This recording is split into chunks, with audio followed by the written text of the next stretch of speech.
ನಿಜವಾಗ್ಲೂ ಮನುಷ್ಯನ ಜೀವನದಲ್ಲಿ calories correct. Income tax philosophy.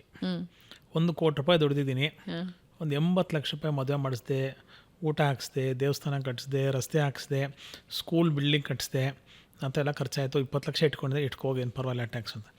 1 ಕೋಟಿ ದುಡ್ದೆ, ನಾನು ಯಾರಿಗೂ ಕೊಡಲ್ಲ, ಜುಗ್ಗ ಹಿಂಗೆ ಇಟ್ಕೊಂಡಿರ್ತೀನಿ ಅಂತ ಕಟ್ಟು ಟ್ಯಾಕ್ಸು ಅಂತಾನೆ. ಭಗವಂತನು ಅದನ್ನೇ ಮಾಡಿತು. ಭಗವಂತನ ಫಿಲಾಸಫಿನೂ ಇದೆ. ಸುಮಾರು ಬೆಳಗ್ಗೆ ನಾನೊಂದು 1000 ಕಿಲೋ ಕ್ಯಾಲ್ರಿ ತಿನ್ಬಿಟ್ಟಿದ್ದೀನಿ, ನಂಗೆ 300 ಸಾಕು ಅಂತಿದ್ರೆ, ಆ 700 ಕಿಲೋ ಕ್ಯಾಲ್ರಿನ ನೀವು ಬರ್ನ್ ಮಾಡಿದ್ರೆ ಅಂದರೆ ಬರ್ನ್ ಆಗುತ್ತೆ. ಒಬ್ಬ ಕೃಷಿಕಂಗಾಗುತ್ತೆ, ಒಬ್ಬ ಸೈಕ್ಲಿಸ್ಟ್ಗಾಗುತ್ತೆ, ಒಬ್ಬ ಸ್ವಿಮ್ಮರ್ಗಾಗುತ್ತೆ, ಒಬ್ಬ ಮೌಂಟೇನಿಯರು ಟ್ರೆಕ್ಕಿಂಗ್ ಮಾಡೋನ್ಗಾಗುತ್ತೆ. ನನಗೆ ನಿಮಗೆ ಆಗಲ್ಲ. ಸೊ ಹಾಗಾಗಿ ನಾವು ಕ್ವಾಂಟಿಟಿ ಕಮ್ಮಿ ತಿನ್ನಬೇಕು.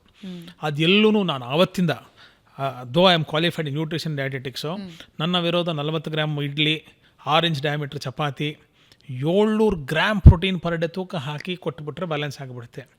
Life is all about eating and mating. ಚೆನ್ನಾಗಿ ತಿನ್ನಬೇಕು, ಚೆನ್ನಾಗಿ ಸಾಯಬೇಕು. ಚೆನ್ನಾಗಿ ತಿನ್ನಬೇಕು ಅಂತ ಸಿಕ್ಕಿದ್ದನ್ನು ತಿನ್ನೋದಿಲ್ಲ.